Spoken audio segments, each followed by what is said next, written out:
தேவனுடைய வார்த்தையினால் நிறைந்த மனிதன் அப்படின்ற தலைப்புல தான் நம்ம தொடர்ந்து தியானித்து வருகிறோம். ஒரு மனிதன் தேவனுடைய வார்த்தையினால் நிறைந்து குடிக்கும் பொழுது அவன் எப்படிப்பட்ட நிலையில இருக்கிறான் அப்படின்றது தான் நம்ம தொடர்ந்து தியானித்து வருகிறோம். ஒரு மனுஷனுக்கு அவனுக்குள்ளாக தேவனுடைய வார்த்தை இருக்க வேண்டியது ரொம்ப ரொம்ப அவசியம். ஏன்னா இதுக்கு நமக்கு பெர்ஃபெக்ட் எக்ஸாம்பிள் ஆண்டவராகிய இயேசு கிறிஸ்து. நீங்க அவருடைய சோதனை காலத்திலும் சரி, பிசாசினால் சோதிக்கப்படும் சரி, தன்னுடைய வேதனை காலத்திலும் கல்வாரி சிலுவையில் அவர் பாடுபட்டு மரிக்கின்ற தருவாயிலும் அவருடைய வார்த்தைகள் எல்லாமே பார்த்தீங்கன்னா வேத வசனத்திலிருந்து தான் அவர் எடுத்து பேசுகிறார். அப்ப தேவனுடைய வார்த்தையினால் நாம் நிறையும் பொழுது பிசாசானவன் நமக்கு எதிரடையாக செய்கிற எல்லா காரியத்திலையும் நாம் வெற்றி சிறந்து ஜெயம் எடுப்பதற்கு அது மிகுந்த உபயோகமாக இருக்கிறது. ஆவிக்குரிய ரீதியில நமக்கு அநேக நேரங்களில் உதவி தேவைப்படுது. ஜெபிக்கிறதுக்கு எனக்காக செஞ்சுக்கோங்க அப்படின்னு நான் உங்கள்கிட்ட தைரியமா கேட்கணும். நீங்க என்கிட்ட கேட்குறீங்கல்ல, நான் உங்கள்கிட்ட எனக்காக நீங்க ஜெபம் பண்ணுங்க அப்படின்ட்டு நம்ம கேட்கலாம். நம்ம எல்லாரும் ஒருத்தருக்காக ஒருத்தர் ஜெபிக்க வேண்டியது நமக்கு கடமையாக இருக்கு. ஏன்னா அதுதான் அப்படிதான் கர்த்தர் ஸ்ட்ரக்சரை உருவாக்கி இருக்கிறார். சபைக்கு ஸ்ட்ரக்சரே அதுதான். விசுவாசிகள்லாம் சேர்ந்து விசுவாசிகள்ன்றதோட கர்த்தருடைய சீஷர்கள், நம்ம எல்லாருமே சீஷர்கள். அப்ப நாம் எல்லாரும் ஒருத்தருக்காக ஒருத்தர் ஜெபிக்க வேண்டியது அவசியம். ஆனா பர்சனலாவே நாம கர்த்தருக்குள்ளாக நெருங்கி கிட்டி சேர்கிறவர்களாக நாம் இருக்க வேண்டியது அவசியம். நமக்கு மீடியேட்டர் இருக்கக்கூடாது, நமக்கு கைடு இருக்கணும், நமக்கு ஒரு கம்பேனியன் இருக்கணும், நம்மை வழிநடத்துகிறவர்கள் இருக்கணும்.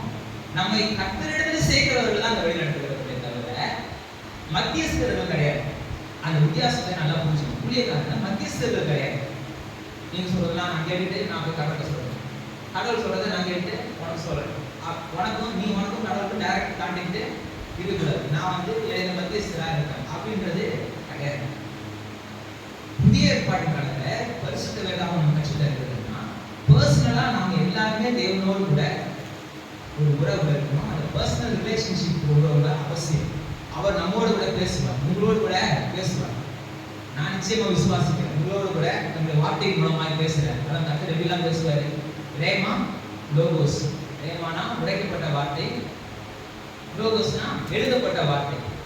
சிலர் சொல்லுவாங்க பைபிள் சொல்லியிருக்கு, ஆனா கர்த்தர் புதுசா ஒன்று சொன்னாரு அப்படின்ட்டு யாராவது சொன்னாங்கன்னா நம்பாதீங்க. கர்த்தர் ஏதாவது பேசுறாங்கன்னா அது வேத வசனத்தின் அடிப்படையில் தான் பேசுவார். பேதுருவில் நமக்கு நிறைய காரியங்களை நமக்கு எழுதி காமிச்சிருக்கிற நம்ம அநேக முறை நம்ம பார்த்துருக்கோம்.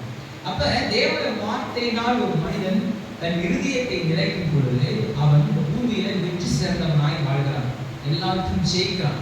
ஏன்னா கர்த்தரே சொல்லிட்டாரு, உலகத்துல உபத்திரம் உண்டு, திடன் கொள்ளுங்கள், நான் உலகத்தை ஜெயிக்கிறேன். அப்ப ஆதியிலே வார்த்தை இருந்தது, அந்த வார்த்தை தேவனிடத்தில் இருந்தது, அந்த வார்த்தை தேவனா இருந்தது. அவர் கிருபையும் சத்தியம் உள்ளவராய் நமக்குள்ள வாசம் செய்கிறார். 1ஆம் அதிகாரம் யோவான் சுவிசேஷத்துல நம்ம வாசிக்கிறோம். அப்ப இந்த கர்த்தர் நமக்குள்ளாக வாசம் செய்கிறார் அப்படிங்கும்போது இந்த வார்த்தை நமக்குள்ளாக இருக்கும் பொழுது நாம் இந்த பூமியில ஜெயிக்கிறவர்களாய், இந்த பூமியில அவருடைய ராஜ்யத்தை கட்டுகிறவர்களாய், அவருடைய சித்தத்தை நிறைவேற்றுகிறவர்களாய் நம்ம இருக்கிறோம். அப்ப இது நம்ம சில சத்தியங்களை தான் நம்ம தொடர்ந்து நாம் தியானித்து கொண்டே வந்தோம். முதலாவது நாம் புது சிருஷ்டிகளாய் மாற்றப்பட்டிருக்கிறோம் அப்படின்றத ஒரு சில வாரங்கள் நம்ம பார்த்தோம். நாம கர்த்தர் நம்ம எப்படி புது சிருஷ்டியாய் மாற்றினாங்க, அந்த புது சிருஷ்டியாய் எப்படி நம்ம மாற்றப்பட்டோம், புது சிருஷ்டியாய் மாற்றப்பட்ட நாம என்ன செய்யணும் அப்படின்றதெல்லாம் நம்ம சில வாரங்கள் தியானிப்போம்.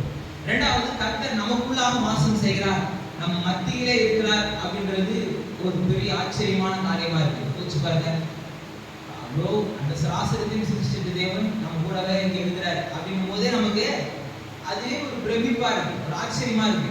பழைய பாட்டின் காலத்துல இஸ்ரேல் ஜனங்கள் அத்தனை ஜனங்கள் பாளையம் கலைந்து இருக்கும் பொழுது கர்த்தருடைய தெய்வீக பிரசன்னம் அவர்கள் மத்தியில வெளியரங்கமாய் இருந்துச்சு. கண்டு விசுவாசிக்கிறவர்களை விட காணாமல் விசுவாசிக்கிறவர்கள் பாக்கியவான்கள்.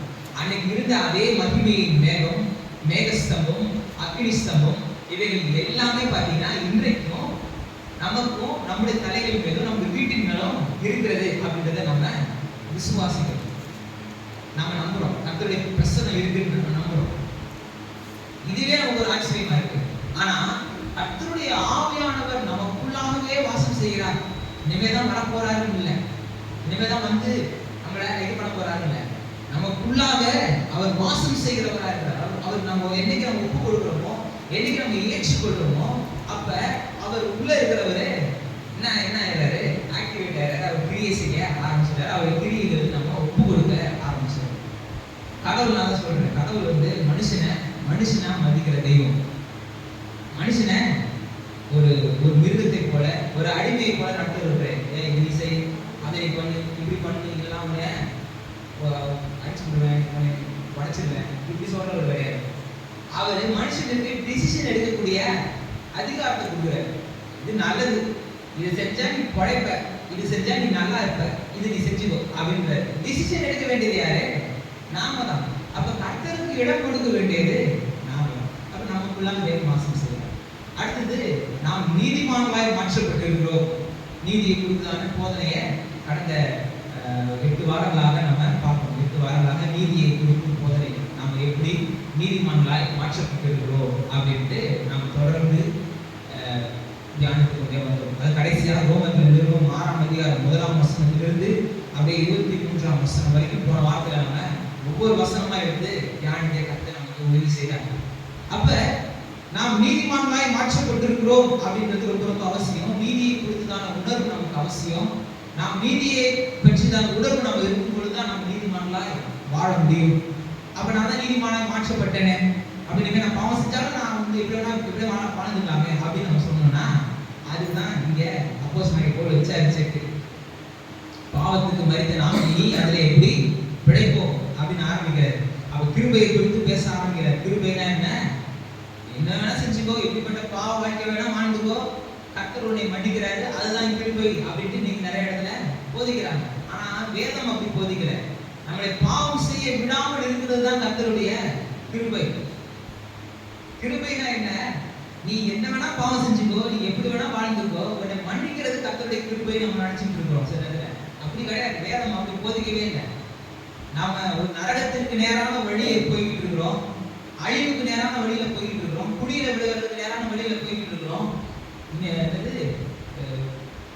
துன்மார்க்கன் நெடுக போய் தண்டிக்கப்படுறான், புத்தியில்லாதவன் நெடுக போய் தண்டிக்கப்படுறான், விவேகி அதுல இருந்து தப்பிச்சு கொள்றான்.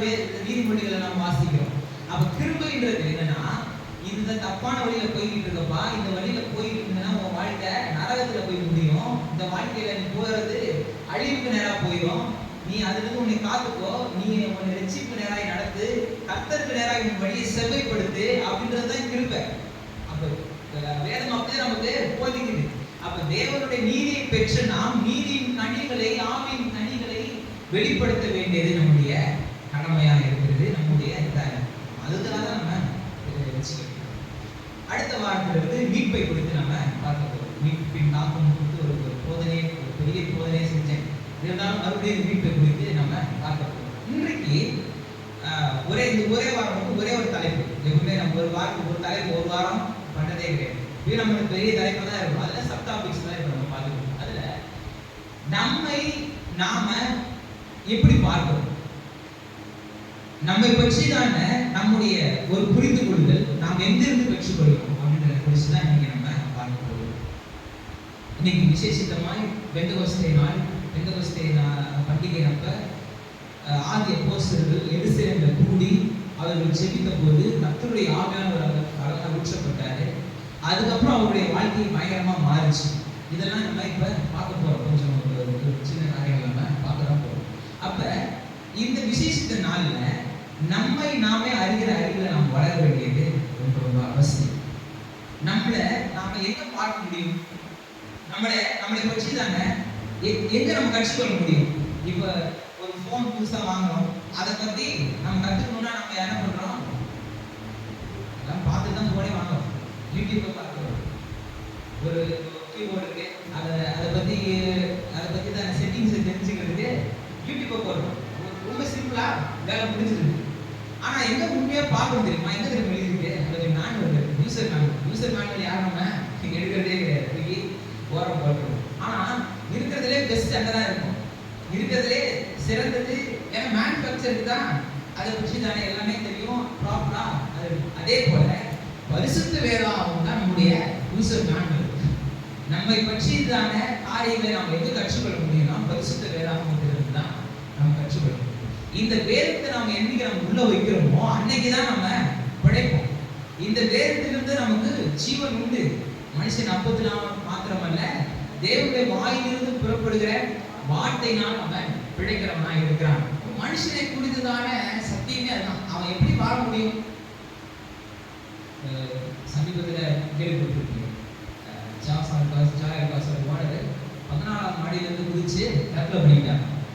அவர் எவ்வளவு நம்ம யோசிப்போம், அதுல 1% காசு நம்ம இருந்தாலே நம்ம சந்தோஷமா இருக்கலாமே அப்படின்னு நினைப்போம். அப்ப இந்த உலக பொருள் நமக்கு சந்தோஷத்தை தராது. அப்போ ஒரு மனுஷன் பிழைக்கிறதுக்கு பணம் இருந்திருக்கலாம், கிலோ கணக்கில் தங்கம் இருந்திருக்கலாம், உலகம் முழுக்க செல்வாக்கு இருந்திருக்கலாம். அவரை பற்றி தானே சில காரியங்களை படிக்கும்போது சொல்றாங்க, அந்த ராஜ குடும்பத்துக்கு ரொம்ப பிரியமானவராக இருந்ததுனால அந்த இம்போர்ட் டியூட்டிலாம் ரொம்ப கம்மியாக கொடுத்தாங்க.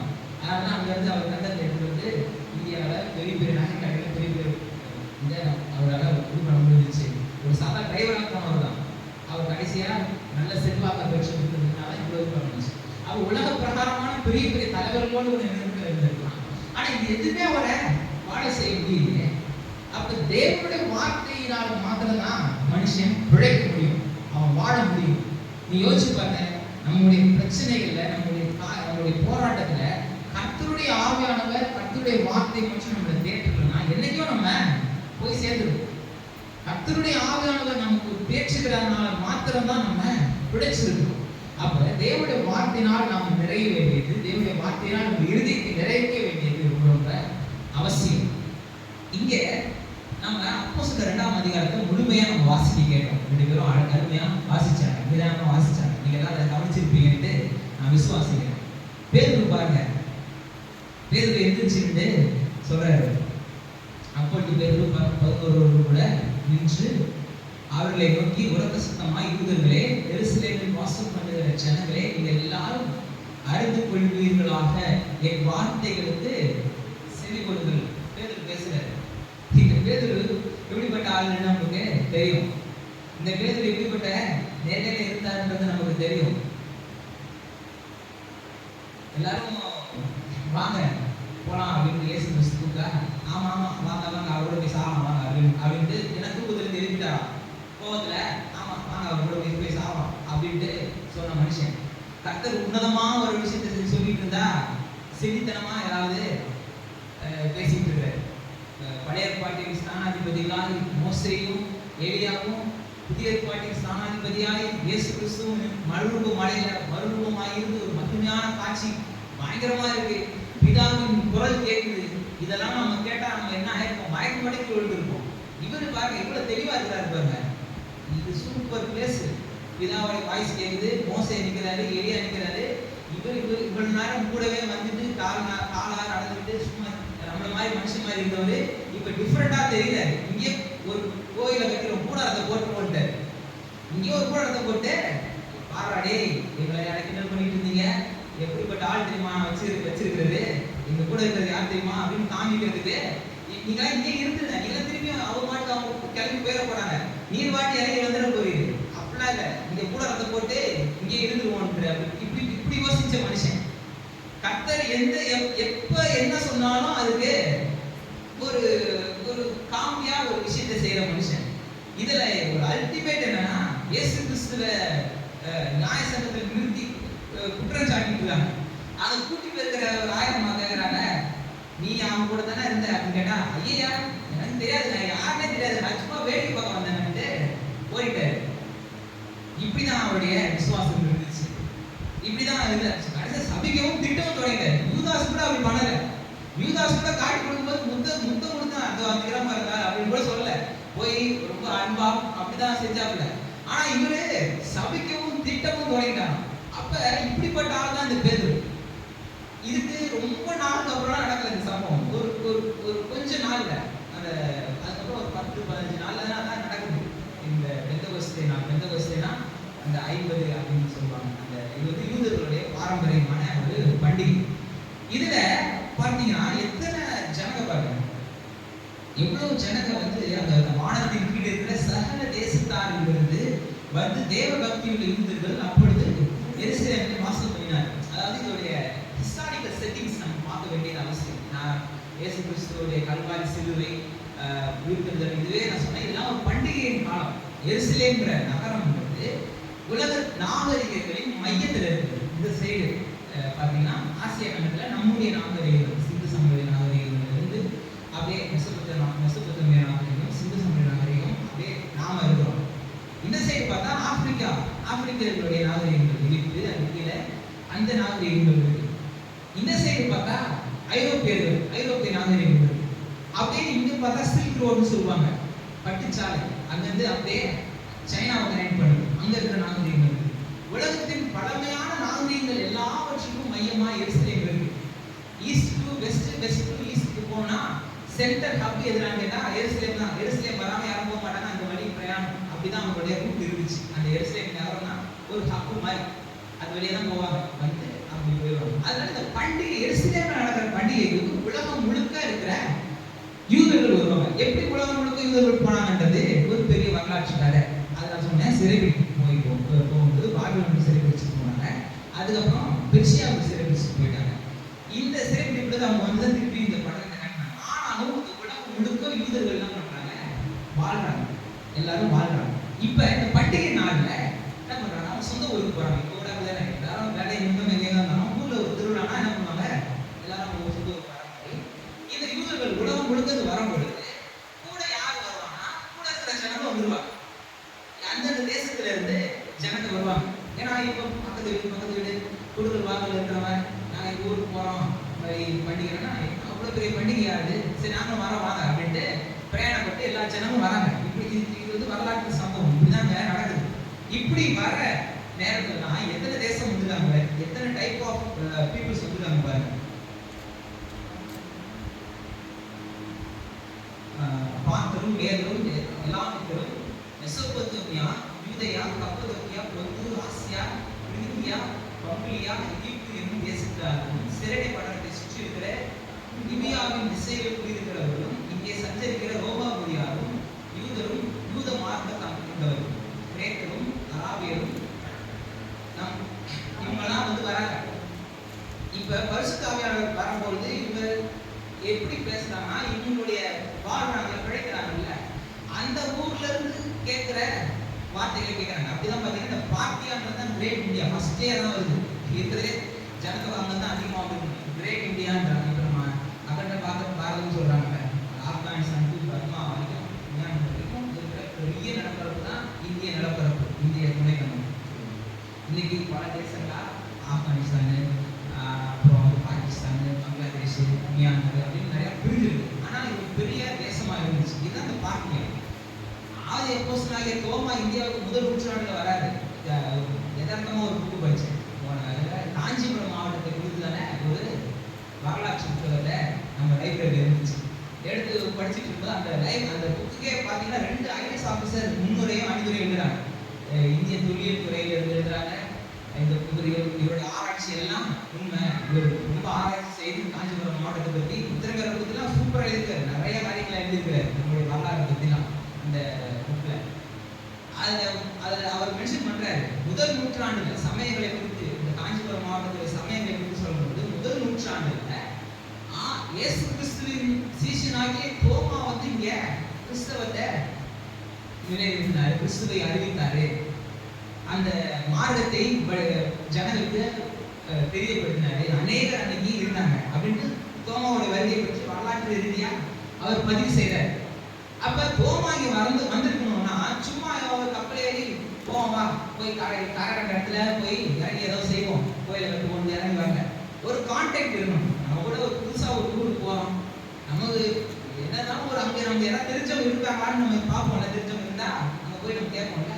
அதே மாதிரி இங்க தோமா என்ன பண்றாரு, வர இங்க இருக்கிற கான்டாக்ட் வச்சுதான் என்ன பண்றாரு, வர வந்து. அப்ப இதெல்லாம் வந்து ஹிஸ்டாரிக்கல் செட்டிங்ஸ். இங்க இந்த சீசர்கள் எப்படிப்பட்டவர்களா இருக்காங்க, எப்படி இருந்தாங்க. இயேசு கிறிஸ்து மரித்து அவர் உயிரோடு கூட எழும்பின வரைக்கும் அவருடைய மனநிலை வேற மாதிரி இருந்துச்சு.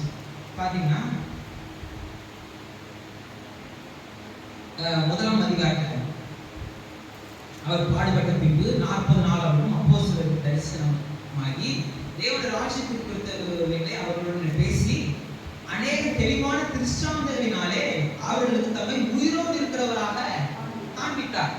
இப்ப இயேசு கிறிஸ்து உயிரோடு இந்த பூமியில மாம்சத்துல இருக்கும் பொழுது, நம்மை போல இருக்கும் பொழுது அவர் அநேக பிரசங்களை செய்திருக்கிறார், அநேக காரியங்களை செஞ்சிருக்கிறார். அதெல்லாம் கூட உங்களுக்கு காதல ஏங்க சரியா விஷயத்துல புரியல போல சொல்றாரு.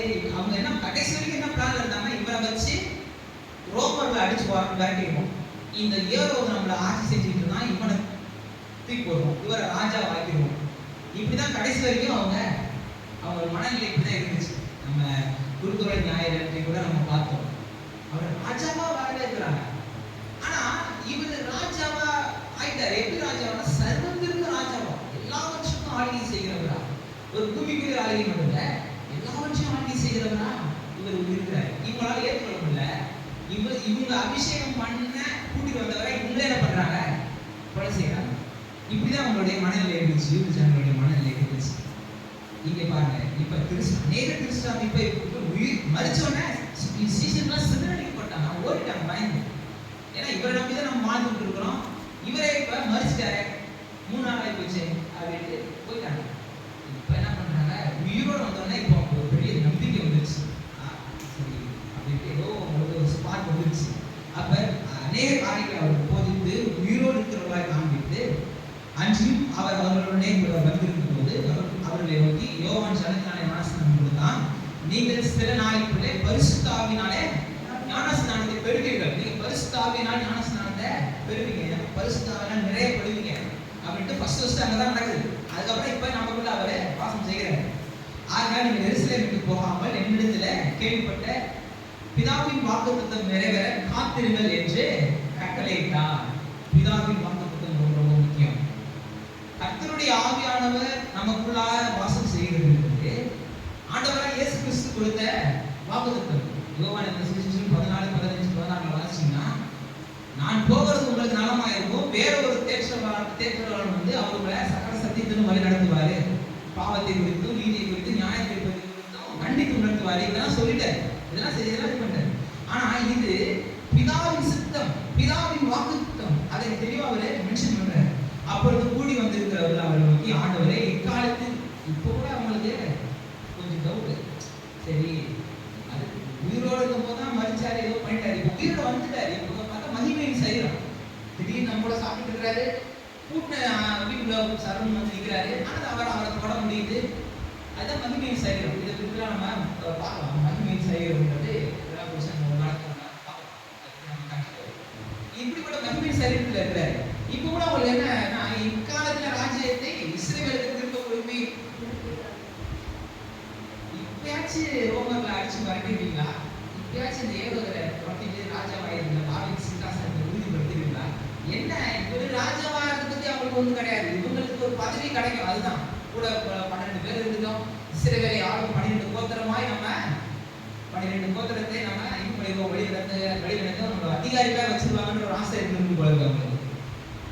இஸ்ரவேலுக்கு திரும்ப கொடுப்பீர் என்று கேட்டார்கள். அதற்கு அவர், பிதாவானவர் நம்முடைய ஆதினத்திலே வைத்திருக்கிற காலங்களையும் வேலைகளையும் அதிகங்களுக்கு அடுத்ததல்ல. இப்போ அவர் வந்து நீங்க இதெல்லாம் பத்தி என்னதான் சொன்னா கூட இப்போதைக்கு மண்டையில ஏறாது. எப்போ மண்டையில ஏறும், பரிசுத்தாவியானவர் ஒருவர் அவர் வரதை பத்தி பேசுவாங்க. அவர் எனக்கு இயேசு கிறிஸ்துவோட மனநிலை யோசிச்சா எனக்கு சிரிப்பா வருது. எப்படிதான் அவங்க வச்சு சமாளிச்சாரோ அப்படின்ற மாதிரி தான் இருக்கும். பரிசுத்த ஆவி உங்களிடத்தில் வரும் பொழுது நீங்கள் பலன் அடைந்து எருசலேமிலும் யூதேயா முழுவதிலும் சமாரியாவிலும் பூமியின் கடைசி வரையிலும் எனக்கு சாட்சியா இருப்பீர்கள்.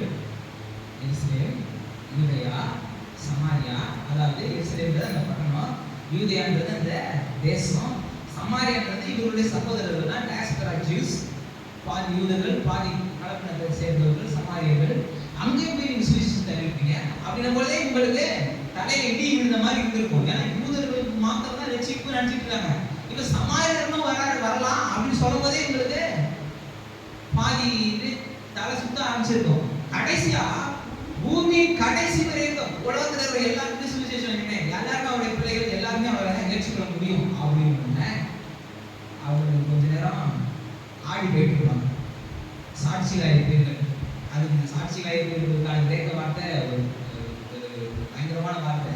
அதாவது சாட்சிகளாயிருப்பீங்கன்னா நீங்க எல்லாம் போயிட்டு கர்த்தரை பத்தி நீங்க சொல்லுவீங்க, நீங்க அறிவிக்கணும், நீங்க தான் போயிட்டு அவங்களுக்கு சொல்லணும். யூதர்களுக்கு சொல்லணும் மாத்திரம் இல்ல, சமாரியர்களுக்கு சொல்லணும்.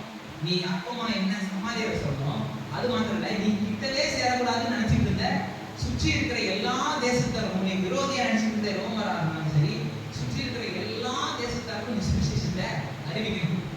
கர்த்தருடைய சுவிசேஷத்தை அறிவிக்கணும். கர்த்தர் ராஜ்யத்தின் சுவிசேஷத்தை நீ அறிவிச்சாகணும் அப்படின்றத நீ சொல்லிட்டாரு. ஏழு அவர் சொன்ன பிறகு அவர் பார்த்து கொண்டிருக்கிற உயர எடுத்துக்கொள்ளப்பட்டார். அவர்கள் கண்களுக்கு மறைவாக மேகமாலை எடுத்துக்கொண்டது. இப்ப வந்து 2 பேர் அவர்களுக்கு நின்று கலிலேய மனுஷரே, நீங்கள் வானத்தை அண்ணாந்துடைய பார்த்துட்டாங்க, என்ன ஆகுது இவரோட வந்துட்டாரு சந்தோஷமா இருந்தா இப்பயாச்சும் ராஜ்யத்துக்கு தருவாருன்னு பார்த்தா ஏதோ பரிசுத்தாவியானவர் ஒருத்தர் வந்து நம்மளுக்கு எல்லாத்தையும் நடந்துவாருன்னு சொல்லிட்டு போயிட்டாரே அப்படின்ட்டு வானத்தை பார்த்துட்டு இருப்பாங்க போல. அவன் வந்து கேட்க, வானத்தை ஏன்னா பார்த்துட்டு இருக்கீங்க, போய் வேலை உடம்பு போய் பாருப்போ அப்படின்ட்டு அம்ஸ்டாண்ட் தேவதூதர்கள் வந்து அப்படியே வாசிச்சு பார்த்தீங்கன்னா அங்கே வந்தபோது மேல் வீட்டிலே இருந்தாங்க. ஒரு இப்போ வந்து அந்த ஒலிவு மலையிலிருந்து, ஒலிவு மலை தான் அவர் பரமேறி செல்ல, திரும்ப ஒலிவு மலையில தான் அவர் இறங்குவார். இந்த ஒலிவு மலையில இருந்து எருசலேமுக்கு அவன் வந்து கிட்டத்தட்ட 120 பேர் வந்துட்டாங்க. இந்த அந்நாட்டில் சீசர்கள் ஏறக்கூடிய 120 பேர் இருந்தார். 15ஆம் வசனம் யாரெல்லாம் இருந்தாங்க அப்படின்னு 13ஆம் வசனம் சொல்லுங்க. பேதுருவும் யாக்கோபும் யோவானும் அந்திரேயாவும் பிலிப்பும் தோமா பர்தலோமேயும் மத்தேயு அல்பேயுவின் குமாரனாகிய யாக்கோபு செலோத்தே எனப்பட்ட சீமோன் யாக்கோபின் சகோதரனாகிய யூதா. யாக்கோபு யூதா இவங்களாம் பார்த்தீங்கன்னா இயேசு கிறிஸ்துவனுடைய சகோதரர்கள் இவங்களாம் இருக்கிறாங்க. அங்கே இவர்கள் எல்லாரும் ஸ்திரீகளோடும் இயேசுவின் தாயாகிய மரியாளோடும் அவருடைய சகோதரரோடும் கூட ஒன்றுபட்டு ஜெபத்திலும் வேண்டுதலிலும் கலக்கின்றார்கள். அன்றைய தினம் 120 பேர், 120 பேர் இருக்கிற அளவுக்கு ஒரு அப்பர் ரூம் இருக்குது. எப்ப 2000 வருஷத்துக்கு முன்னாடி அது உங்களுக்கு சொந்தமா இருந்தது. நேரா போயிட்டு போக முடியுமா? 120 பேர் இருக்கக்கூடிய ஒரு ஹால் இன்னைக்கு ஒரு ரெண்ட் எடுக்கணும்னா கொஞ்சம் காசு ஆகும். இவங்களுக்கு சொந்தமா இருந்துச்சா இல்லை ரெண்டு கட்டாங்கன்னு தெரியல. ஆனா இவங்க போய் யாரும் கிட்ட போய் நேரம் உள்ள மலையில ஆல்ரெடி ப்ரீ பிளான்டா இவங்களுடைய இதுல இருந்துச்சு, கண்ட்ரோல்ல இருக்குது ஒரு பில்டிங். அதுல பார்த்தா 120 பேர் மேலே 120 பேர் ஒரு உட்காந்து ஜெபம் பண்ற அளவுக்கு அந்த இட வசதி இருக்கு. இவங்க போயிட்டு என்ன பண்றாங்க, இது பண்றாங்க. இப்ப இந்த 120 பேர் தான் என்ன பண்றாங்க, ஜெபிக்கிறாங்க. இப்பதான் இதெல்லாம் சில விஷயம் நடக்குது. ஏன்னா யூதாஸ் இருக்கான், அதனால இப்ப வேற ஒரு ஆட்கள் அப்படின்ட்டு சீசன் தேர்ந்தெடுக்கிறது. இப்ப பெந்தெகோஸ்தே நாள் வந்தபோது இதுதான் முக்கியம். இந்த பெந்தெகோஸ்தே நாள் வந்தபோது அவர்கள் எல்லாரும் இப்ப என்னன்னா யாரோ பத்தி பேசிட்டு இருக்கோம்னு நினைச்சிட்டு இருக்காங்க. யாரோ பத்தி எங்கேயோ நடந்ததை பத்தி பேசிட்டு இருக்காங்க. இது வந்து நம்மளை பத்தி ரிலேட் பண்ணிக்கணும். இப்ப நாம கூடி வந்திருக்கிறோம், ஒவ்வொரு நாள் நம்ம கூடி வரோம். அதான் கூடி வருதுன்றது ரொம்ப ரொம்ப அவசியம். நீங்க தேவனுடைய ஆலயமா இருக்கிறீர்கள் அப்படின்ட்டு போதிச்சோன்னே நானே தேவனுடைய ஆலயம், எனக்கு எத்தனை ஒரு ஆலயம் கேள்வி கேட்கிறாரு. ஏன்னா எனக்குள்ள கடவுள் வாசம் செய்யறாருன்னா நான் ஜெபம் பண்ணிட்டு போறேன், கர்த்தருடைய வார்த்தையை வாசிச்சு எனக்கு கர்த்தர் போதிக்க போறேன். நிச்சயம் கரெக்ட் தான். ஆனா கூடி வருதலை விட்டு விடக்கூடாது. அதெல்லாம் இங்க ரொம்ப அவசியம். இதெல்லாம் அப்போஸ்தலர் உபதேசங்களை குறித்து நம்ம பார்க்கும்போது நான் சொல்றேன். அவர்கள் எல்லாரும் ஒருமனப்பட்டு போரிடத்தில் வந்திருந்தார்கள். அப்பொழுது பலத்த காற்றடிக்கிற முழக்கம் போல் வானத்திற்கு சந்தியாக முழக்கம் உண்டாகி அவர்கள் உட்கார்ந்து இருந்த வீடு முழுவதையும் நிரப்பிச்சு. எதை இயேசு சொல்றாரு, பரிசுத்த ஆவியானவர் உங்களுக்குள்ள வரப்போறார். இப்ப நீங்க அவரை முகமுகமாய் தரிசிக்க முடியும் அப்படின்றது எங்க கர்த்தருடைய தெய்வீக பிரசன்னத்துல மகா பரிசுத்த ஸ்தலத்துல உங்களால போக முடியும். தடையாகிய புலிவெளியாக நடிச்சு உடஞ்சிச்சு அப்படின்றத இயேசு கிறிஸ்து கல்வாரி சிலுவையை தன் ஜீவனை விடும் பொழுதே தெளிவாக காமிச்சாரு. தேவாலயத்தின் திரைச்சிலை 2ஆக பிரிந்துச்சு.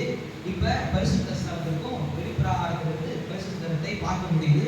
இப்ப தைரியமா உள்ள பிரவேசிக்கக்கூடிய சாக்கியத்தை பெற்று கொண்டாச்சு. இப்ப இந்த தேவன் பரிசுத்த ஆவியானவர் மூலமாய் நமக்குள்ளாக வாசம் செய்கிறவராய் இருக்கிறார். இந்த பெந்தெகோஸ்தே நாளில நாம் கற்றுக்கொள்ள வேண்டியது, எனக்குள்ளாக தேவன் வாசம் செய்கிறார், எனக்குள்ளாக அவர் கிரியை செய்கிறார். நானு எங்க இருந்து என்ன நான் தெரிஞ்சுக்கணும் அப்படின்னா, எனக்குள்ளாக வாசம் செய்கிற கர்த்தருடைய ஆவியானவர் என்னை வழி நடத்துறாருல, என்னை குறித்து பரிசுத்த வேதாகமம் போதிக்கிறதுல, அதுல இருந்து தான் என்னை நான் தெரிஞ்சுக்கணும், அதுல இருந்து தான் என்னை நான் புரிஞ்சுக்கணும், அதுல இருந்து தான் என்னுடைய வாழ்க்கையை நான் கற்றுக்கொள்ளணும், அதுல இருந்து தான் என்னுடைய காரியங்களை நான் செய்யணும். சீசர்கள்லாம் ஒரு மனமாக கூடி இருக்கிறாங்க. யாரெல்லாம் இருந்தாங்கன்றதெல்லாம் பார்ப்போம். எந்த இடத்துல பேதுரு இயேசு கிறிஸ்துவை மறுதளிச்சாரோ அங்க எந்த இடத்துல இயேசு கிறிஸ்து நியாயம் விசாரிச்சாரோ அது வந்து எப்படின்னா ஒரு கார்னர் மாதிரி இருக்கு, பெருசா இடம் இருக்கு. அங்க இருந்து பாத்தீங்கன்னா ஒரு ஸ்டெப்ஸ் மாதிரி இருக்கு. அதுல இருந்து நின்று ஒரு அப்படியே இப்ப பெரிய பெரிய தலைவர்கள் நின்று பேசினா இது ஒரு பெரிய ஸ்டேஜ் போட்டு பேச முடியும். அது மாதிரி ஒரு நல்ல சூப்பரா இருக்கு. அங்க இருந்தா பேச ஆரம்பிக்கிறாங்க. யூதர்களே, எருசலேம் வாசம் பண்ணுகிற ஜனங்களே, அதாவது எருசலேமுக்கு வந்திருக்கீங்களா, எல்லாரும் பல தேசத்துல வந்திருக்கீங்களா, எல்லாம் கேளுங்க அப்படின்ட்டு மறுதளிச்ச பேரு, குற்றம் சாட்டின பேரு, விட்டு ஓடின பேரு, புத்தீனமாய் நடந்து கொண்ட பேரு, பரிசுத்த ஆவியானவரை பெற்றுக் கொண்டதுக்கு அப்புறம் இப்ப எப்படி பேசுறாரு பாருங்க. நீங்க நினைக்கிறபடி இவர்கள் வெறி கொண்டவர்கள், அதாவது கர்த்தருடைய ஆவியானவர் வரும்பொழுது அது ஒரு பெரிய அதிசயங்களால் நிறைந்து அவர்கள் எல்லாம் பண்றாங்க. வெறி கொண்டதுலாம் இல்லை சொல்லிட்டு என்ன பண்றாரு, எனக்கு எல்லாம் ஆச்சரியம். இவரு இப்ப இவ்வளவு நாள் எங்க படிச்சிருப்பாரு எனக்கு தெரிஞ்சு. நான் நினைக்கிறேன் இவர் அவ்வளவு நாள் பைபிள் மீன்ஸ் அன்னைக்கு இருந்த படைப்பாட்ட அன்னைக்கு அவ்வளவு நாள் படிக்கலாம் கூட என்னைக்கு இயேசு பரமேறி சென்றாரோ அன்னைக்கு படிக்க ஆரம்பிச்சிருப்பாரு நினைக்கிறேன். உட்காந்து கர்த்தருடைய ஆவியானவர் கர்த்தர் வந்து அவருக்கு சொன்ன காரியங்கள்லாம் ரிமெம்பர் பண்ணி படிச்சிருப்பாரு நினைக்கிறேன். டக்குனு பார்த்தா யோபே புஸ்தகத்துல 2ஆம் அதிகாரம் 28ஆம் வசனத்துல 32ஆம் வசனம் வரைக்கும் இன்னைக்கு நமக்கு யோபே புஸ்தகம் 2ஆம் அதிகாரம் 28 32 பிரிச்சு வச்சிருக்கோம். அன்னைக்கு அதெல்லாம் இல்ல. யோபேல இருந்தா தீர்க்கதரிசன புஸ்தகம் தான் இருந்துச்சு. அவர் யோபேல தீர்க்கதரிசன புஸ்தகத்துல எடுத்து அப்படியே பிரசங்கி அதை வாசிக்க ஆரம்பிச்சிட்டாரு. பைபிள் கையில் இல்லை, ஆனா மனப்பாடமா தேவனுடைய வார்த்தையை சொல்ல ஆரம்பிச்சிட்டாரு. இன்னைக்கு அது எங்க இருக்கு நம்மளால கண்டுபிடிக்க முடியுது. 27ஆம் வசனத்துல 32ஆம் வசனம் வரைக்கும் நீங்க யோபேல் 2ல போய் பாத்தீங்கன்னா அப்படியே இருக்கு. கடைசி நாட்களில் நான் மாம்சமான யாவரும் என் ஆவியை ஊற்றுவேன், அப்பொழுது உங்கள் குமாரரும் உங்கள் குமார்த்திக்கும் தீர்க்க தரிசனம் சொல்வார்கள், உங்கள் வாலிபர்கள் தரிசனங்களை அடைவார்கள், உங்கள் மூப்பர்கள் சொப்பனங்களை காண்பார்கள், என்னுடைய ஊழியக்காரர்களிடம் இது ரொம்ப ரொம்ப முக்கியம். இன்னைக்கு பெண்கள் ஊழியம் செய்யக்கூடாது ஒரு சுத்தி ஊழியக்காரர்கள் ஊழியம் செய்யலாம் இங்கே இருக்கு. அந்த நாட்களில் என் ஆவியை ஊற்றுவேன், அப்பொழுது அவர்கள் தீர்க்க தரிசனம் சொல்வார்கள், அதெல்லாமலும் உயர வானத்திலும் அற்புதங்களையும் கால பூமியிலே ரத்தம் அக்கினி புகை காலாகிய அதிசயங்களையும் காட்டுவேன். கர்த்தருடைய பெரிதும் பிரகாசமும் நாள் வரும் முன்னே, கர்த்தருடைய வருகை வரும் முன்னே, பகிரங்கமாய் அவர் வருகை வரும் முன்னே சூரியன் என்னாகும் சந்திரன் ரத்தமாகவும் மாறும். அப்பொழுது கர்த்தருடைய நாமத்தை பொழுது கொள்கிறவர்கள் எவனோ அவன் ரட்சிக்கப்படுவான். பிரிவுகளே கிடையாது, வேதங்கள் கிடையாது, ஏற்றத்தாழ்வுகள் கிடையாது. எவன் பொழுது கொள்றானோ அவன் ரட்சிக்கப்படுவான். எவன் தொழுது கொள்றானோ அவன் ரட்சிக்கப்படுவான். இல்லைங்க நான் வந்து அவங்க எவங்களும் கிடையாது. எவன் தொழுது கொள்ளி அவன் ரட்சிக்கப்படுவான். அவ்வளவுதான். நீங்க இப்படி சொல்ற. இதுல எனக்கு இன்னும் ஆச்சரியம் என்னன்னா, அப்படியே 23ஆம் வசனம் பாத்தீங்கன்னா, தேவன் நிர்ணயித்திருந்த ஆலோசனைப்படியும் அவருடைய முன்னறிவின்படியும் ஒப்புக் கொடுக்கப்பட்ட அந்த இயேசுவை நீலாம் நினைச்சுக்கிட்டு இருந்த இயேசுவை நாம் கொலை செஞ்சுட்டோம், அபிஷேகம் பண்ணப்பட்டவரை அவர் சரியில்லை, இவர் மேசியா தான், இவர் ராஜாவான் அபிஷேகம் பண்ணிட்டேன், ஆனா இவர் நம்ம நினைச்ச மாதிரி இவர் இல்லை, இவர் நம்ம கொலை செஞ்சுட்டோம் நீ நினைச்சிட்டு இருக்கிற. ஆனா நீ கொலை செய்ய, அதாவது கொலை செஞ்ச, ஆனா உன்னால முடியாது. அவர் ஒப்பு கொடுக்கப்பட்டார். நீங்க எப்படி சொல்றாரு பாருங்க, தேவன் நிர்ணயித்திருந்த ஆலோசனையின்படியும் அவருடைய முன்னேற்பின்படியும் ஒப்பு கொடுக்கப்பட்ட அந்த இயேசுவை நீங்கள் பிடித்து அக்கிரமக்காரருடைய கைகளிலே சிலுவையில் ஆணி அடித்து கொலை செஞ்சு. நீங்க எப்படி கொலை செஞ்சீங்க? ஒப்பு கொடுத்ததால நீ கொலை செஞ்ச. அக்யூஸ் பண்றாரு, நீ கொலை செஞ்ச, நாளைக்கு யூதர்களை கொலை செஞ்சுட்ட அப்படிலாம் சொன்னா அவ்வளவுதான். அதுக்கப்புறம் அவன் உயிரோட வாழ முடியாது. ஏன்னா கொலை செய்யாது இருப்பாயாக. நான் சொன்ன ஸ்டெக்ஸஸ் ஆஃப் ஜீவிஸ்ல ஒரு புக் இருக்கு. அதாவது கர்த்தர் 10 கட்டளை கொடுத்து இதை ஃபாலோ பண்றான் அப்படின்னா இவன் 10 கட்டளைய 360 கட்டளையா மாத்திட்டான். இவன் வந்து கர்த்தரை விட கட்டளை பெருசுன்ற அளவுக்கு யோசிக்க ஆரம்பிச்சிட்டான். அப்படிப்பட்ட வாழ்க்கையை வாழ்ந்தவங்க ஃபர்ஸ்டே கொலை செய்யாதிருப்பாயாருன்னா அதையே இவர் பேர் சொல்றாரு, யூதர்களை பார்த்து கொலை செய்யற, நீ கொலை செஞ்சேன்றாரு, அக்யூஸ் பண்ணிட்டாரு. இது எனக்கு தெரிஞ்சு சீசர்களுக்கு பக்கத்துல இருந்தவங்க கர்த்தருடைய ஆவியானவர் நிறைஞ்சதுனால மட்டும் தான் எல்லாம் பேச முடிஞ்சிச்சு. இல்லைன்னா வாய்ப்பே கிடையாது, பேசவே முடியாது. தேவன் அவருடைய மரண பார்த்தின் கட்டை அவுத்து அவரை எழுப்பினார்.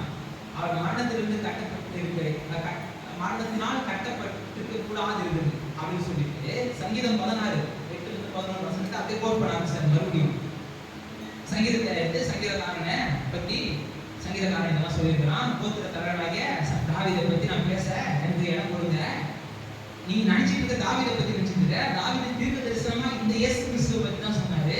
இந்த இயேசு கிறிஸ்து நீ உயிரை எடுத்துட்டாரு, பரலோகம் போயிட்டாரு அப்படின்ட்டு மறுபடியும் கர்த்தர் என் ஆண்டவரனே சொன்னார் என்று அவனே சொல்லியிருக்கிறான். 35 வசனம் சொல்லி, ஆகையால் நீங்கள் சிலுவையிலே, மறுபடியும் நீங்கள் சிலுவையிலே அறிந்த இந்த இயேசுவை தேவன் ஆண்டவரும் கிறிஸ்துவாக்கினார் என்று இஸ்ரவேல் குடும்பத்தார் யாவரும் நிச்சயமாய் அறிகிறார்.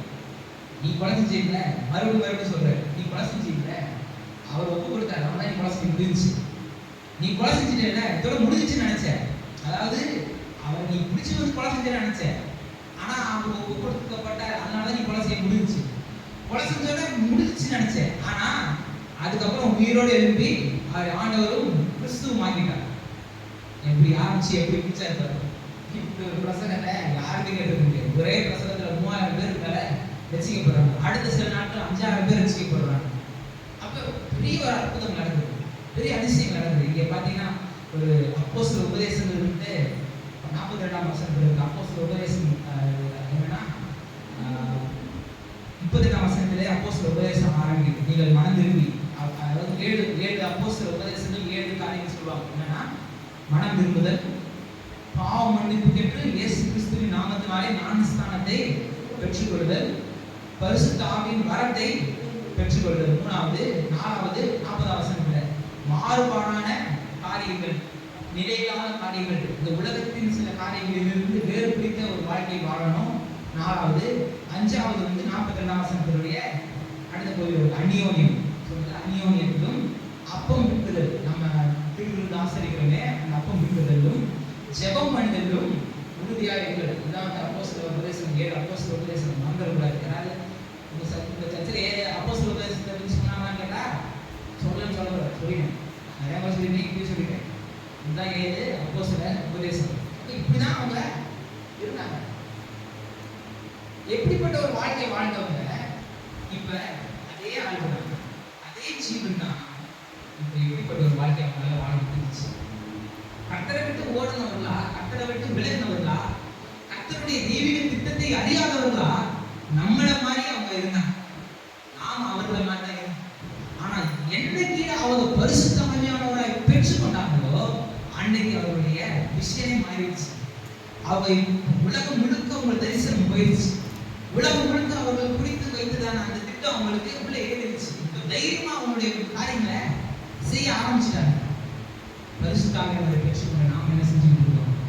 இன்னும் பழகிட்டாங்க.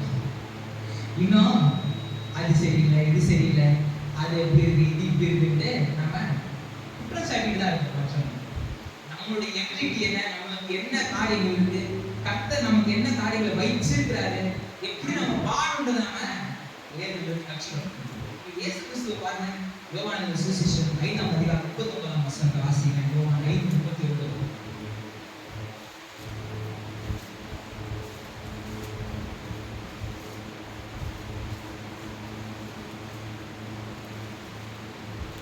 வேத வாக்கியங்களை ஆராய்ந்து பாருங்கள், அவைகளால் உங்களுக்கு நித்திய ஜீவன் உண்டு என்று எண்ணுகிறீர்களே. என்னை குறித்து சாட்சி கொடுக்கிறவர்களும் அவைகளே. என்னை குறித்து சாட்சி கொடுக்கிறவர்களும் அவைகளே. யார் சொன்னா? ஆண்டவராகிய இயேசு கிறிஸ்து சொன்னார். நாமும் தைரியமா சொல்லலாம், நாம அவருக்கு தான் இருக்கிறோம். என்னை பற்றி சாட்சி எங்க இருக்கு? இங்க இருக்கு. என்னை பத்தி எங்க சொல்லியிருக்கு? பக்கத்து வீட்டுக்காரன் சொன்னது இல்லை, என் சொந்தக்காரன் சொன்னது கிடையாது. அவன் நான் தேரவே மாட்டான், இப்பதான் எங்க உருப்பிட போகுது அப்படின்னு உலகத்துல நிறைய பேர் சொல்லியிருக்கான். ஆனா அதை நம்ம மண்டையில வச்சுக்கிட்டு அதுதான் என்னுடைய வாழ்க்கையை நம்ம நினைக்கிறது நம்முடைய இது கிடையாது. வேத வாக்கியங்கள் நம்மளை பற்றி சொல்லியிருக்குது. வேத வாக்கியங்கள் நம்மளை பத்தி சொல்லியிருக்கு. ஆதி நமக்கு புஸ்தகத்திலே நம்மளை பத்தி சொல்லியிருக்கு. 1ஆம் அதிகாரம் 26ஆம் வசனம் என்ன சொல்லுது? நம்முடைய சாயல்படியும் நம்முடைய ரூபத்தின்படியும் மனுஷனை உண்டாக்குவோமாக அப்படின் போதே அதை வாசிக்கும் போதே இது நான் தான், கர்த்தர் கடவுள் என்னைய உருவாக்கும் போது இப்படிதான் படைச்சாரு அப்படின்னு தெரியும். ஒன்னொன்னா வாசிக்கும் போது வாக்குத்தத்தங்களை வாசிக்கும் பொழுதுதான் இது எனக்கு தான் அப்படின்ட்டு சுதந்திரித்துக் கொள்ள தெரிஞ்சது.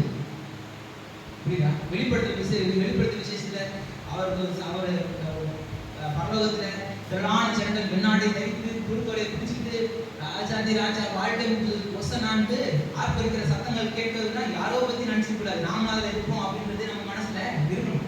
வேத வாக்கியங்களை பற்றி சாட்சி சொல்லுது அப்படின்னு தெரிஞ்சுக்கணும். ஆனா நம்மளை பத்தி, நம்ம படுற பாட பத்தி, நம்ம படுற கஷ்டத்தை பத்தி நம்ம சாப்பிட்டு சொல்றது தான் வேதத்தை பயன்படுத்திட்டு இருக்கோம். ரிசல்ட்டுக்காக நம்ம வேதத்தை பயன்படுத்துறதே கிடையாது.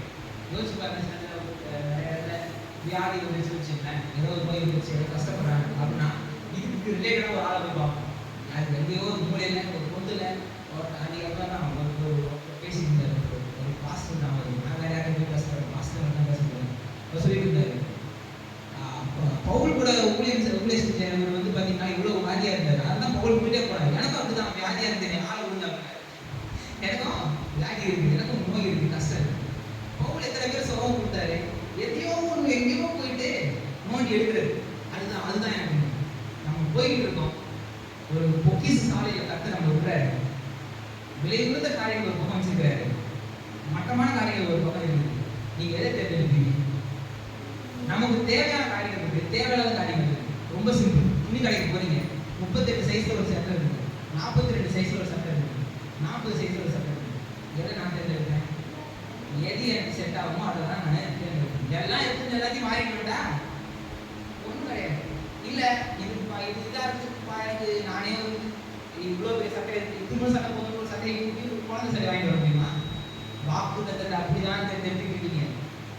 எனக்குலாம் இவ்வளோ பெரிய காரியம்லாம் வேணாங்க, சாதாரணது போதும் அப்படின்னு நம்மளே என்ன பண்ணிக்கிறோம்? நமக்கு ஒவ்வாத, நமக்கு தேவையில்லாத காரியங்களை, நமக்கு சப்ப கட்டுக்கிறதுக்கு சில காரியங்களை எடுத்துக்கணும். நமக்கு பொருந்தக்கூடியது, நமக்கு பொருத்தி கொள்ளக்கூடியது, அதுதான் நம்ம தேர்ந்தெடுக்கணும். டக்கு நீங்க கீழ்யோசியம் பார்க்குற மாதிரி நீங்க டக்குன்னு பயில தந்தீங்கன்னா யூதாஸ் நாடு செத்தான் அப்படின்னா வரும். அதனால நீங்க வேதத்தை நீங்க வந்து வேதம் கைட் பண்ணணும் அப்படின்னா கீழ்யோசியம் பார்க்குற மாதிரி, அதுவும் நல்லா நம்ம பைபிளில் சிறப்பு கடல ஒரு கோடு வேற, ஒரு மூடு வேற கொடுத்துட்டாங்க. கண்ணை முடினானுமே நடுவில் ஒரு கோடை போட்டு தரப்பேன் அப்படின்னு தரந்தீங்கன்னா ஒன்றும் கர்த்தருடைய அப்படி கர்த்தர் பேச முடியாது. தினமும் நீங்க ரெகுலராக போய் வாசிக்கிறது கர்த்தர் உங்களோட பேசுவோம், காரியங்களை வச்சு தருவோம். உங்களுடைய வாழ்க்கைக்கு ஜீவனை கொடுக்கும், உங்களுக்கு பலனை கொடுக்கும், உங்கள் ஆத்துமாக்களுக்கு பெரிய பலனா இருக்கும். இன்னும் கூட, அதாவது நல்லா மட்டன் பிரியாணியை வந்து எண்ணெயில செய்யாம மட்டன் கொழுப்புலேயே நல்லா இது பண்ணி மட்டன் பிரியாணி செஞ்சா எந்த அளவுக்கு வயிறு ஃபுல்லா இருக்குமோ அந்த அளவுக்கு தேவனுடைய வார்த்தையை சாப்பிட்டதுனால, தேவனுடைய வார்த்தையை படிச்சதுனால என் ஆத்துமா திருப்தி ஆகுறது அப்படின்ட்டு வசனம் சொல்லுது. இப்படிதான் நான் வேற வசனத்தை முயற்சிக்கணும். எனக்கானது அதை பொருத்தி பார்க்கணும். இது எனக்கு அப்படி நம்ம சுதந்திரத்துக்கு வரும். ஆண்டவரே எனக்கு இந்த வாக்குத்தத்தம், நான் உன்னை விட்டு விலகுறதில்லை, உன்னை கைவிடுகிறது இல்லைன்னா, ஆண்டவரே என்னை விட்டு விலகாதிருக்கிறதுக்காக, என்னை கைவிடாதிருக்கிறதுக்காக ஸ்தோத்திரம். ஜீவனுள்ள நாளெல்லாம் நன்மையும் கிருபையும் என்னை தொடரும் சொன்னா ஸ்தோத்திரம். இது ஆண்டவரே எனக்கு, இது எனக்கு தான், எனக்கு தான் நீங்க சொல்லிருக்கீங்க அப்படின்னு நம்ம சுதந்திரத்துக்கு கூட தெரிஞ்சுக்கணும். பிரச்சனை இருக்கும், ஒரு பக்கம் போராட்டம் இருக்கும். போராட்டத்தை வச்சுக்கிட்டு, பிரச்சனையை வச்சுக்கிட்டு, நோயை வச்சுக்கிட்டு, இவங்களுக்கும் நோய் இருந்துச்சு, இவங்களும் அது ஆனாங்க, இவங்களுக்கும் அந்த பிரச்சனை இருந்துச்சு அப்படின்ட்டு நம்ம சப்ப கட்டுறதுக்கு பைபிள் கிடையாது. அது ஒரு சொல்யூஷன். மேக்ஸில் சொல்யூஷன் கொடுக்க முடியுமா? எல்லா எக்ஸசைஸுக்கும் ஆன்சர் அதெல்லாம் இருக்கும். அதே எப்படி ஆன்சர் இருந்துச்சுன்னு விளக்கமாக இருக்கும். அதே மாதிரி தான் உங்கள் வாழ்க்கையை நீங்கள் எப்படி தப்பிக்கணுன்றதுக்கான சொல்யூஷன் மேனுஃபேக்சர் கொடுக்க மாத்திரமில்ல, இது சொல்யூஷன். அப்போ இயேசு கிறிஸ்துவ தான் பாருங்க, நீங்கள் ஃபுல்லும் த்ரூ அவுட் த பைபிள் அவருடைய சுவிசேஷங்கள் எல்லாவற்றையும் வாசிச்சு பாருங்க. மற்றவங்க அவங்கள பற்றி என்ன சொல்றாங்க? தச்சனுடைய குமாரன் அல்லவா, இவங்க தாய் மரியாதை, சகோதரர்கள் சகோதரிகள்லாம் நம்ம தான் பொண்ணு கொடுத்துருக்கோம், இவங்க நம்ம பொண்ணு எடுத்துருக்கோம், இது நம்ம கேஸ், இது எப்படி இவ்வளவு பேசுது அப்படின்ட்டு மற்றவர்கள் அவரை குறித்து என்ன பண்ண சொன்னாங்க. அதெல்லாம் காதல போடுல அவரு வேத வாக்கியம் அவரை பற்றி பேசிச்சு. அதுதான் அவர் மறுபடியும் எடுத்து பேசினார். லூக்கா 24ஆம் அதிகாரத்துல வாசிச்சு பாருங்க. அதன் லூக்கா 4ஆம் அதிகாரத்துல ஃபர்ஸ்ட் பண்ண பிரசங்கமே ஏசாயா தீர்க்கதரிசி புத்தகத்துல தன்னை பற்றி காரியங்களை கர்த்தருடைய ஆவியானவர் என்னை அபிஷேகம் பண்ணினார், சிறுமைப்பட்டவர்களுக்கு சுவிசேஷத்தை பிரசங்கிக்கும், தரித்திரை விடுதலையாக்கும் அப்படின்ட்டு ஏசாயா தீர்க்கதரிசி மேசியாவை குறித்து சொன்னதை அப்படியே எடுத்து பேச ஆரம்பிக்கிறார். அப்ப நாம பலனற்றவர்களாய் கலாத்தியர் 4:8-9 வாசிச்சு பார்த்தீங்கன்னா டைம்ல உங்களை பற்றியதான காரியங்களை நீங்க வேறு கற்றுக்கணும். கர்த்தர் உங்களுக்கு என்ன போதிக்கிறார் அப்படின்றத நீங்க கற்றுக்கணும். பக்கத்துல சொன்னான், இவன் சொன்னான், அவன் சொன்னான்ட்டு ஆலோசனை கேட்கறது தப்பு இல்லை. சில பேரோட கைடன்ஸ், இப்போ சில பிரச்சனைகளை சில பேருடைய ஆலோசனை கேட்கறது தப்பே கிடையாது. அதுக்கு நீங்க எல்லாத்தையும் காதெல்லாம் மூடிட்டு நீங்க இதே பார்த்துக்கலாம் இது பண்ணுங்க. ஆனா இந்த ஆலோசனைகள் வேதத்துக்கு பொருந்துதா? என்னை கர்த்தருடைய இப்ப உதாரணத்துக்கு ஒருத்தன் திட்டான், இவன் பாருங்கப்பா இவன் திட்டான் அப்படின்ட்டு இன்னொருத்தங்க போய் நம்ம சொன்னோம்னா அவன் சரி கவலைப்படாத, பொறுத்துரு, நீ அமைதியா கடவுள் பார்த்துப்பாரு நீ அப்படின்றவன் பைபிள்ல இருந்து சொல்றான் ஆலோசனை. அவன் திட்டினானா நல்ல மட்ட வேலையும் போடுப்போம் அப்படின்னு சொன்னா அது பைபிளுக்கு ஒவ்வாது. எந்த ஆலோசனை கேட்கணும் எந்த ஆலோசனை கேட்கக்கூடாதுன்னு நீங்க டிசைட் பண்ணிக்கணும். உலகத்துல அப்படிதான் காக்கா பறக்கிற மாதிரி தான் சுத்தி பறக்கும், எது மண்டையில உட்காரணும்னு நீங்க தான் அனுமதி கொடுக்கணும் ஆலோசனைக்கு. அதுதான் கலாத்திய 4ல பாத்தீங்கன்னா பலனற்றதும் வெறுமையுமான வழிபாடுகள் அப்படின்ட்டு அப்போஸ்தலனாகிய பவுல், அதாவது பலனற்றதும் வெறுமையான நம்பிக்கையை வைக்காம நீ கர்த்தருடைய வார்த்தை மேல கவனமா இருங்க அப்படின்றாரு. இன்னும் பாத்தீங்கன்னா யோவான் சுவிசேஷம், இந்த பரிசுத்த ஆவியானவர் நமக்குள்ள வாசம் செய்து சகல சத்தியத்திற்கு நம்மை வழிநடத்துவார். இயேசு கிறிஸ்து கொடுத்த வாக்குத்தத்தம், பிதாவின் வாக்குத்தத்தம் 16:7 வாசிங்க. யோவான் சுவிசேஷம் 16ஆம் அதிகாரம்.